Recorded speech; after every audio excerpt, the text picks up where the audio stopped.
balita, pare? Wala, miss lang kita. Oo talaga. Hindi, alis muna ako. Usapin ko si Bombay. Hindi kasi ako nakabayad sa kanya na sana huwag muna ako singilin sa porsyento. Huwag mo nang intindihin si Bombay. Kasalubong kami nung Sabado. Binigay ko muna yung hulog mo para di ka matubuan. Ginawa mo yan para sa akin? Oo naman, ano ka ba? Para salamat. Oo. Parang gusto mo pang kumis, ha? Ikaw talaga. Hoy! Huwag mo pakialaman yan!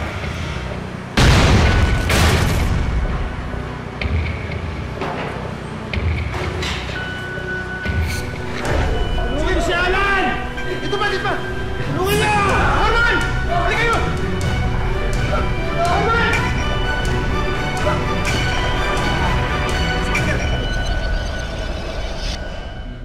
Siya si Norman, mabuting asawa at ama, masipag na manggagawa at matulunging kaibigan.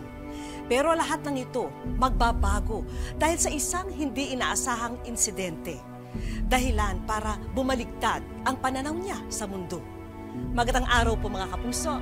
Ako po si Vicky Morales at ito ang Wish Ko Lang. Let's go. Pagkatapos natin magsimba, kain tayo.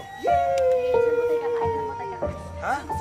Ayan, anong gusto nyo kainin? Sabi ni Mami. Oo, di ba sabi niya, ano bang feel? Ay, nakuhulaan ko kung anong kakainin. Anong gustong kainin? Alam ko, manok na naman itong manok. Ito, mahilig sa manok to eh. Hoy! Paano kayo manok? Naman! Pare, mukhang may lakad tayo ah. Pare, magsisimba lang kami. Tagay muna. Magsisimba nga eh. Patagayan mo. Dati naman na pag yun naman sinurman sa atin ah. Di bale, pare, pag medyo nakalibre sa trabaho, ako mismo magyayaya sa inyo. Kaya ako pa. Ano, mauna na kami ha? Okay, pre. Ingat kayo. Sige. Sa'yo na nga. Para ka nang baka sa akin. Niyaya ko na. Pas mo na yan, ano ka ba? Ako ba naman, Han? Tagal na natin pa yung dalawang yan. Siyempre, kailangan samahan natin sila. Kayo yan. Tara na. Ito, excited na to eh. Hoy! Minsan lang, ha? Uy. Ayaw pare. Nabinta ko ng kalakal.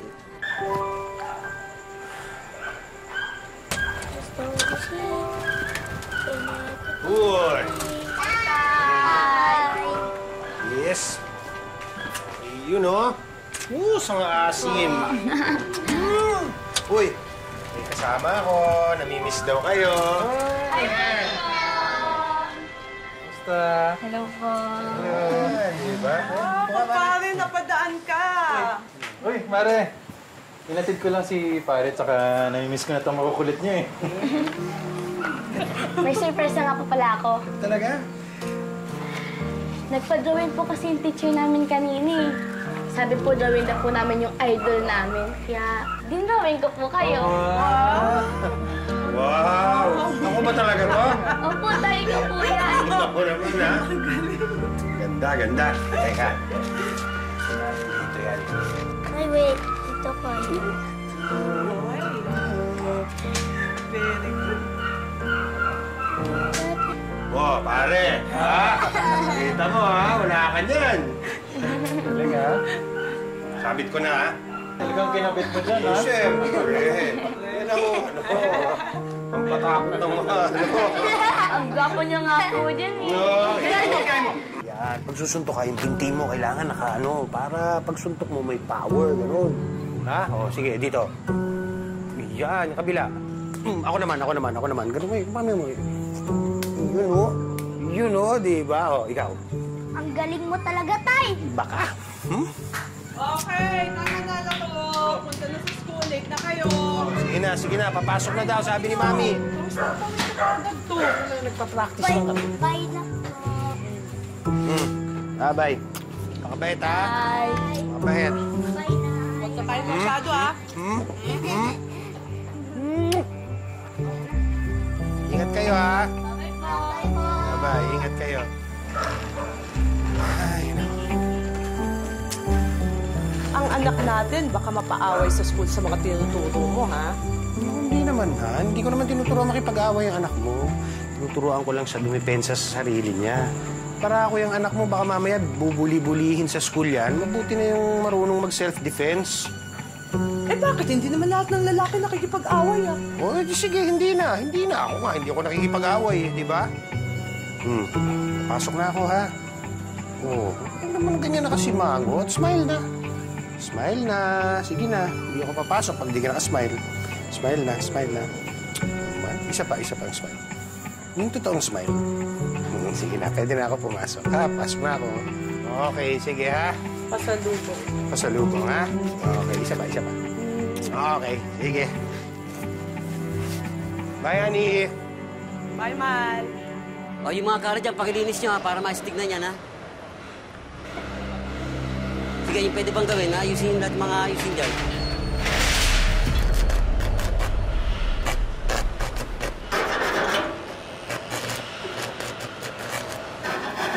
Pare! Uy, pare! Oh! Ang balita, pare. Wala, miss lang kita. Ikaw talaga. Hindi, alis muna ako. Usapin ko si Bombay. Hindi kasi ako nakabayad sa kanya na sana huwag muna akong singilin sa porsyento. Huwag mo nang intindihin si Bombay. Nagkasalubong kami nung Sabado. Binigay ko muna yung hulog mo para di ka matubuan. Ginawa mo yun para sa akin? Oo naman, ano ka ba? Para salamat to. Oo. Parang gusto mo pang kumisa, ikaw talaga. Ano pa naman?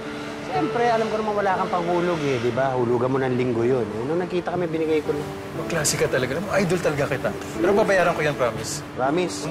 Walang problema yun, pare. Di ba naman yung 20 years sa pagkakaibigan natin? Yung konting bagay na gano'n eh, hindi ko man lang magawa ng paraan para sa'yo, di ba? Idol talaga kita. Ulirang ama. Oh. Asawa. Oh. Mabait na kaibigan. Sino pa? Ang chismis nga eh. Oh. Pag nag-retire daw si Sir next year, ikaw ang papalit. Chismis lang yun. Oh, pero magandang chismis yun, ha? Yung sa bagay. Pag mo kayo.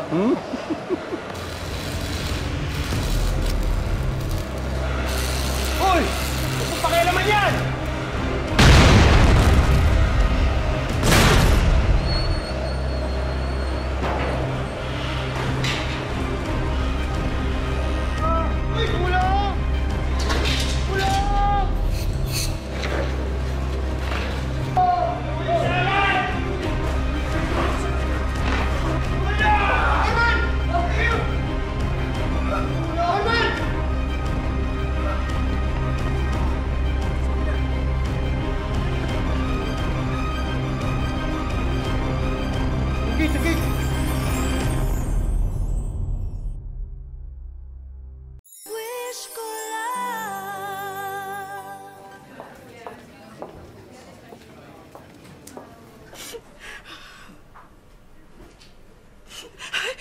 Mahal! Diyos ko, salamat po, mahal. Kumusta ka? Ano na nangyari? Pare, huwag ka muna kumilos, ha? Mari, tatawagin ko ng doktor. Oo, sige. Mahal, buti naman. Kumusta pakiramdam mo? Ano nangyari, mahal? Mahal, pahinga ka lang. Huwag kang gumalaw masyado, ha? Buti naman nagising ka na. Mahal, hindi ko maramdaman ang binti ko. Mahal, hindi ko maramdaman ang binti ko. Teka, relax ka muna. Dali. Mahal, ano nangyari sa binti ko? Ano nangyari? Bakit pinutol nila? Bakit pinutol ang binti ko? Mahal, para mabuhay ka. Sige, mahal, bakit pinutol nila? Tatawagin ko. Napaka-explain. Bakit pinutol niyo yung binti ko? Pinutol niyo, ha? Bakit pinutol niyo? Bakit? May chemicals po ang lata na nakasukil sa inyo at na-infected pa ang sugat. Pero ginawa po namin ng amputation para di po pumalat sa buong bahagi ng inyong katawan. Again, we're so sorry. Mahal, di ba sinabi ng doktor na buti na lang naagapan yung sugat mo. Hindi na kumalat yung infeksyon, di ba? Pare, May sinasabi sila na prosthetic daw yun, na paa. Pag meron ka daw nun, makakalakad ka ulit.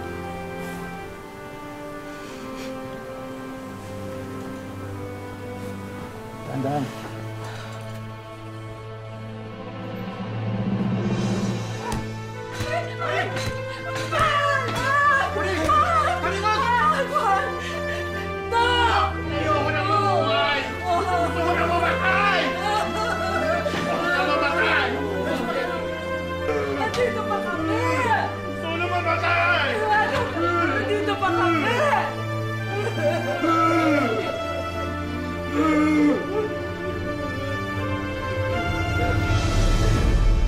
Hindi nagtagal, iniuwi na rin si Norman ng pamilya niya.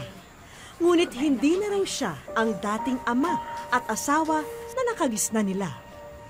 Si nanay po yung nagluto nito. Ito pong juice, kami po ni Jesus ang nagtimpla nito. Labas nyo na yan. Dahil gusto lang naman po namin kahatiran ng pagkain. Gusto kong kumain. Kaya kong kumuha ng sarili kong pagkain at sarili kong juice. Hindi ko kayo kailangan na dalhan nyo ako ng pagkain dito. Labas nyo na yan!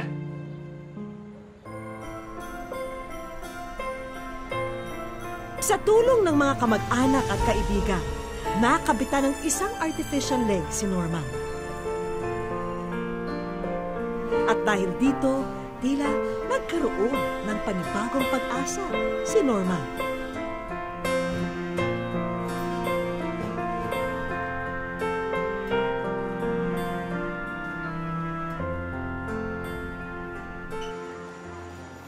Ay, tagay mo na nga yan.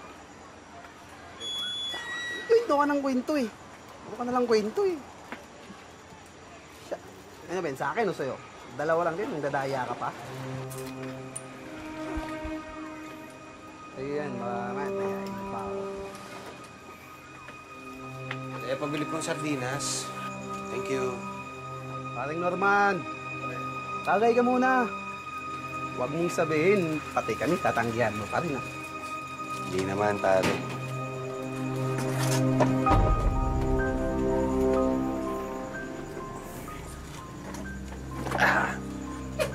Ayan ba to? Sa'yo, pare. Salamat.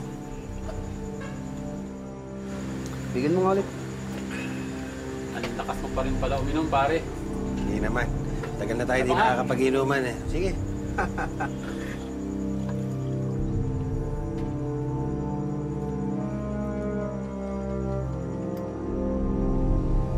Ngayon alam ko na. Ang alin, pare? Lumalakas palang inom ng tao pag naputulan ng paa.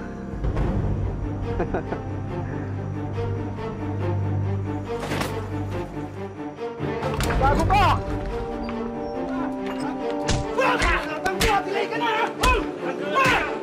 Tandaan mo to, ha? Hoy! Sira ulo kayo, ha? Ano? Ewan pa kayo?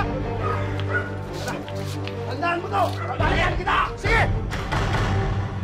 Uy, pare! Sige lang, tara, uwi muna tayo. Oh.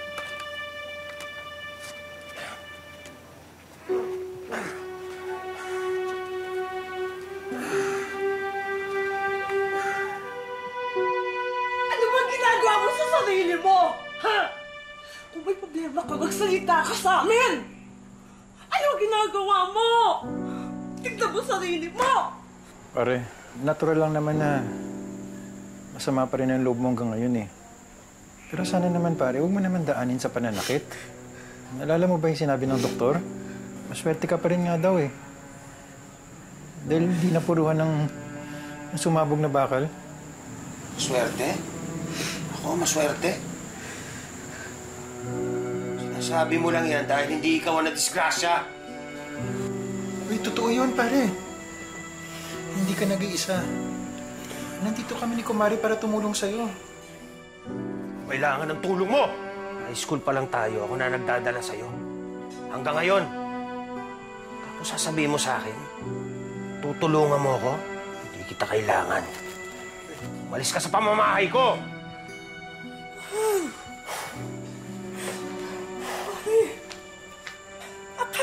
ba ikaw lang nasasaktan? Akala mo ba ikaw lang nahihirapan? Hindi ka namin matulungan dahil pinahirapan mo kami!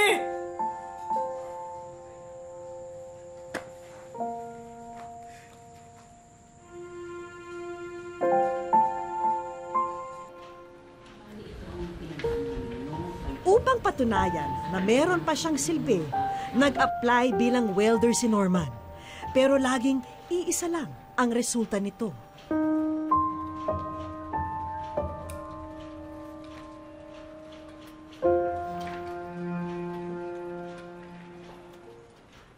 Ano? Hindi na naman ako tanggap? I'm sorry, Norman. I'm sorry. Pasado naman ako sa interview, hindi ba? Pasado ako sa mga exam. Ba't di mo ako mabigyan ng trabaho? Kalma ka lang, Norman. Kalma? Kalma? Mas qualified pa ako sa mga ibang aplikante mo. Pero hindi mo ako mabigyan ng trabaho dahil plastic ang pako! Pag-inutil ka ba kaysa sa akin?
mabuhay. Ayoko na.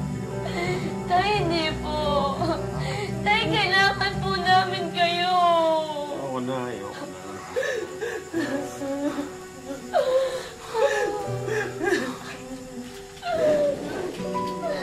Ayun po.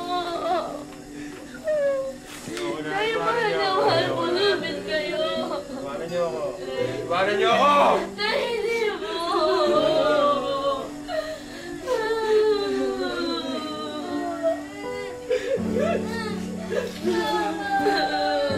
Pinakalis na kayo! Iwanan niyo na ako! Ako maga!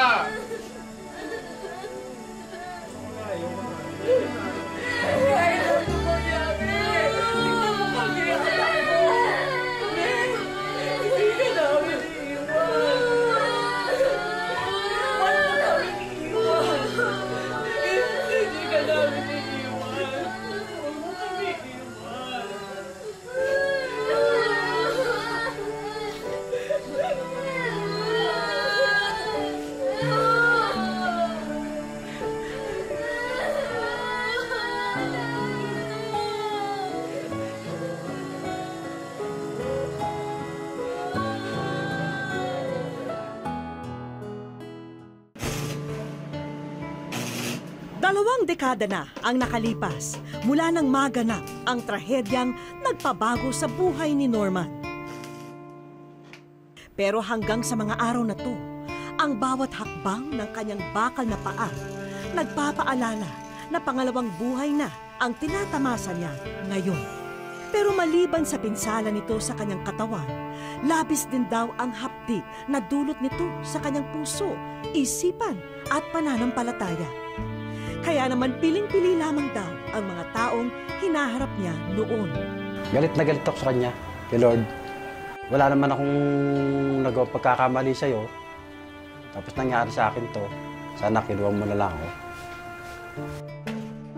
Humantong pa nga ang kanyang depresyon na pagtangkaan ang sariling buhay at idamay na rin pati ang kanyang pamilya. Minsan po, merong inabot na isang beses na yung tangke ng argas, hiniwa ko yung hose. Tapos binuksan ko, binalibag ko sa iskinita. Buti na yung lighter na sinisindihan ko, ayaw magsindi niya. Kung nagsindi yun, sabog yung buong iskinitang yun. Pagkatapos ng insidenteng yun, animoy itinakda naman ang pagkakataon na mapadpad sa bahay ni Norman ang mga kamag-anak na matagal nang hindi nakikita. At sa tagpong yun, muling naging klaro ang pag-iisip ng haligi ng tahanan. Walang binigay na pagsubok ang Diyos na hindi nararanasan ng buong tao, ng buong sanlibutan. Kaya niya binigay sa yun kasi kaya mo, malalampasan mo, nakasama siya. Ang mga salitang yun ang muling nagpabangon kay Norman. Humingi ng tawad si Norman sa kanyang pamilya at nangakong aayusin ang sarili. Muli rin niyang pinatibay ang kanyang pananampalataya. Nagsisimula na ring mag-ipon si Norman. Wish niya kasi na sana'y makapagpagawa siya ng bagong prosthetic leg para mas maging magaan ang kanyang paghahanap buhay. Sa ngayon po, pag may nagpapagawa ng poso, tapos yung nagpaparepair ng mga nasusunog na mga yung tawag to, pressure pump, inayos ko po. Tapos ngayon ito, yung para magamit, i-repair ko na lang. Kasi nagtanong ako isang beses, sabi sa orthopedic, 25K. Doon sa mismo orthopedic ako napunta, siguro mga 2 years na ngayon. Gusto ko sana pagkilala sa inyo ang aking asawa. Siya ang nagbigay ng buhay sa akin. Dahil natutunan ni Norman ang mabuhay muli ng may malakas na pananampalataya, wala na siyang pangamba sa pagharap sa bawat araw na darating. Kaya binigay ng Diyos ang kanyang buktong na anak na si Jesucristo para ang buong sanlibutan ay maligtas. Sino man ang lubos na nananampalataya sa kanya ay maligtas at hindi mapahamak.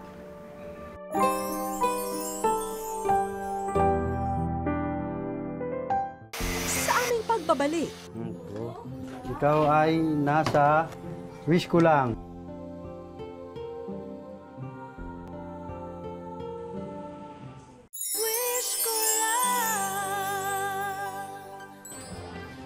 hindi namin malalaman ang kwento ni Norman kung hindi dahil kay Rogel. Siya ang best friend ni Norman na napanood sa pagsasadula. Dumihim ako sa wish ko lang para matulungan ko yung aking isang kaibigan na lubos na nangangailangan ng kanyang prosthetic na paa. Pre, patulong nga. Buksan mo nga. Ano ba? Patulong nga. Hindi ko mabuksan eh. Walang... At dahil si Rogel na ang aming kinunsyaba, siya na rin ang bahala para sorpresahin ang kanyang BFF o best friend forever. Taboy pa. Ano ba ang dinala mong proyekto, Rogel, para sa iyong kumpare? Kailangan buksan niya yan eh. Paano ba gagawin natin dyan? Kasi walang susi? Oo, walang susi. Ha? Sana mabuksan mo ang kaong ito dahil mahalaga ang nasa loob nito. Meron bang hindi kayang masolusyonan si Norman the Handyman? Nang mabuksan na ang misteryosong baul, eto ang tumambad sa kanya. Ikaw ay nasa wish ko lang. Wish ko lang!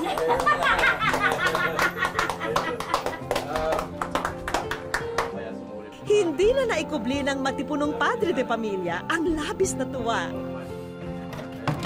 Ni sa panaginip kasi, hindi niya inasahang darating daw ang araw na to.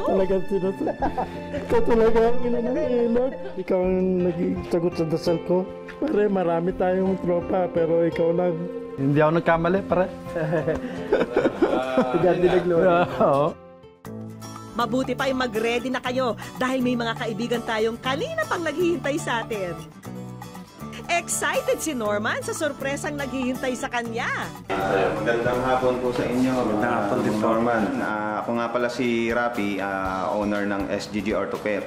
Nakarating sa amin yung suliranin mo sa pamamagitan ng wish ko lang. So, naisip namin na bigyan ka ng libreng paa. Salamat. Para magamit nyo po sa pang-araw-araw. Sa loob ng 19 na taon, ngayon na lamang muli mapapalitan ang artificial leg ni Norman. Salamat sa ating mga bagong kaibigan. Yung salitang salamat po ay kulang. Ang masasabi ko lang po, kayo po, pati mga kasama nyo, samayan ng laging samahan ng Ama natin Diyos sa langit sa lahat na araw-araw na inyong gawain. Agad ding sinukatan si Norman para sa kanyang brand new artificial leg. At 2 linggo lamang ang kanyang hihintayin, magagamit na niya ito agad. Kaya mas gagaan pa ang kanyang paghahanap buhay sa araw-araw. At pati ang may bahay ni Norman, meron na ring pagkakaabalahan na kabuhayan. Maraming salamat po sa tulong na ibinigay ninyo. Habang buhay na po namin itong hindi malilimutan. Ang pisikal na katawan natin ay may mga limitasyon. Maaring masaktan, magkasakit, masugatan.